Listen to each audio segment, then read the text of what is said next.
नमस्कार. सुपा पोलिसांनी गावठी हातभट्टीच्या साठ्यावर कारवाई केली असून या कारवाईमध्ये तब्बल 1,12,000 रुपयांचा मुद्देमाल जप्त करण्यात आलाय.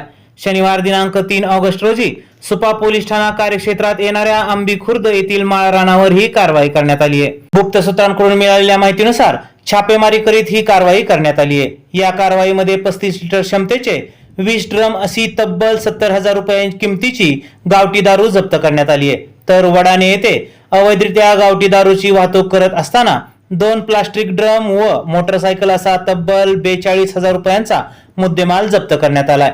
या प्रकरणी जॉन पोपिन राठोड राहणार जेजुरी, तर परत्या परमात्मा गुदडावत व पृथ्वीराज युवराज गुदडावत दोघेही राहणार खोर दौंड यांना ताब्यात घेऊन त्यांच्यावर भारतीय न्याय संहिता व महाराष्ट्र दारूबंदी अधिनियम प्रमाणे गुन्हा दाखल करण्यात आलाय.